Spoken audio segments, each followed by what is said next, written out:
All right, let's talk about something that drives a lot of people absolutely crazy. It's one of the most confusing things if you're tracking your health. You wake up, you fasted all night, and bam, your blood sugar is high. Where in the world did that come from? Well, in this explainer, we're going to pull back the curtain on the hidden causes behind that stubborn morning number. I mean, it just doesn't make any sense, right? You haven't had a bite to eat for, what, 8, maybe 10 hours? You've been asleep. Logically, your blood sugar should be at its lowest point, and yet that little meter is telling you a completely different story. If this is you, you're not alone. It's actually a super common thing, and there are some very real, very specific biological reasons why it happens. So, before we get into the why, let's just make sure we're all on the same page about the what.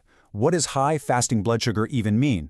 Well, according to the NHS, it's pretty straightforward. If you get a test at the doctor's office or you use your own monitor right after you wake up, a reading over 7 millimoles per liter is considered high.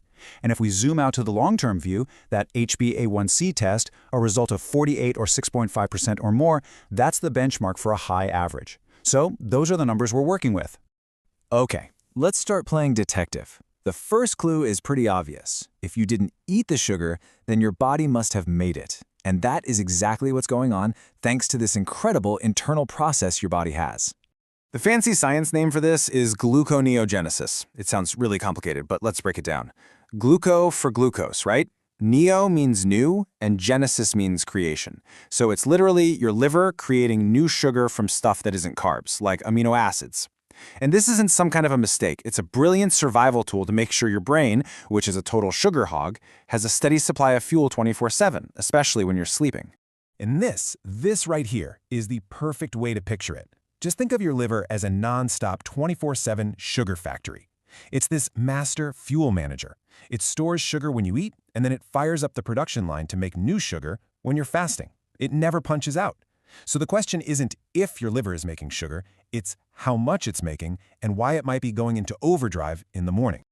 But here's the thing. Your liver doesn't just go rogue and decide to pump out a bunch of sugar for no reason. Nope, it takes its orders from a management team, a team of hormones that are hard at work while you're fast asleep. And usually it's just a little bit of a miscommunication among this team that leads to those high morning readings. Okay, so there are two main suspects in our morning mystery. The first is called the dawn phenomenon, and the second is the SOMO-G effect. The dawn phenomenon is a totally normal, natural thing.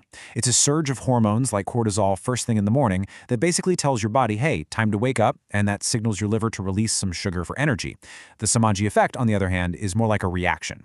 It happens if your blood sugar dips too low in the middle of the night. Your body kind of panics and overcorrects by dumping a ton of glucose into your bloodstream.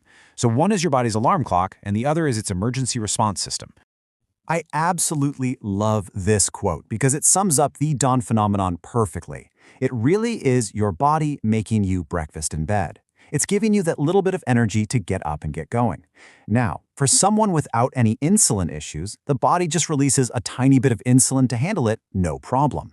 But if you have any degree of insulin resistance, that breakfast can be enough to push your numbers into the high zone. And a huge player on this hormone game is cortisol. You've probably heard it called the stress hormone, but it's also our natural wake-up hormone. Its levels are supposed to peak in the morning, and that's what triggers your liver to release that stored glucose. But here's the kicker. Cortisol also tells your body to pump the brakes on insulin production for a little while, so you get more sugar coming out and less of the hormone that's supposed to clean it up. That's a normal daily rhythm, but if you're dealing with chronic stress or not sleeping well, your cortisol can stay elevated, and that released sugar signal just keeps on firing. So, we've got these powerful hormones working behind the scenes, right? But they're not operating in a bubble. The choices we make in our daily lives have a huge, direct impact on how this whole overnight hormone team functions. And it really boils down to 3 of the biggest factors that are in your control. First up, poor sleep. Just one bad night can mess with how your body processes glucose and can crank up your morning cortisol. It's a real double whammy. Second, chronic stress. We're not just talking about one bad day here. Constant mental or physical stress keeps that cortisol switch flipped on, always telling your liver it's an emergency and it needs more sugar now. And third is late-night eating. Studies have shown that eating a large part of your daily food after 5 p.m. can throw your whole glucose system out of whack, setting you up for a higher number the next morning. Now here comes a fascinating plot twist. What if you're doing everything right? You're eating a super healthy low-carb diet and your fasting glucose still goes up. This is where a really cool concept called adaptive glucose sparing comes into play. You see, when you eat low carb for a long time, your muscles get incredibly good at using fat for fuel. They actually start to prefer it.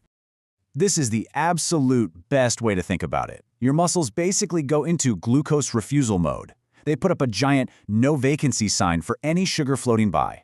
They're telling insulin, hey, thanks, but no thanks. We're good. We're running on fat now. This is an incredibly smart, healthy adaptation because it saves that precious glucose for your brain. The only side effect? Well, more of that glucose is left hanging out in your bloodstream, which could mean a higher number on your meter in the morning. So when you start to put all these pieces together, you've got the hormones, the lifestyle factors, these incredible metabolic adaptations, it becomes pretty clear that the single number you see on your meter in the morning, well, it's just one tiny piece of a much, much bigger puzzle. And to really get what's happening, you have to zoom out and look at the whole picture. And this is where that bigger picture really comes into focus. Your fasting blood glucose, or FBG, is just a snapshot. It's a photo of your blood sugar at one specific moment in time. The hemoglobin A1C, or HbA1c, on the other hand, that's the whole feature film. It's looking at the average of your blood sugar over the last 3 to 4 months. It is entirely possible to have a high FBG in the morning because of the dawn phenomenon, or that cool glucose-sparing thing, while still having a perfectly healthy low HbA1c. And that, right there, is the bottom line. That number you see in the morning is useful information, for sure, but it is not the final verdict. Think of it as a clue. It's a clue that should make you ask more questions, like, how's my sleep been? How are my stress levels? What does my long-term average, my HbA1c, actually look like? Context is absolutely everything. So I'll leave you with this question to think about. Seeing a high number in the morning can feel pretty alarming. But as you know now, it's not a simple case of cause and effect. It's this complex dance between hormones, your lifestyle, and even some really healthy adaptations your body is making. So the question is that number telling you there's a problem? Or is it just telling you your body is doing exactly what it's designed to do? The answer isn't in the single number, it's in the bigger story.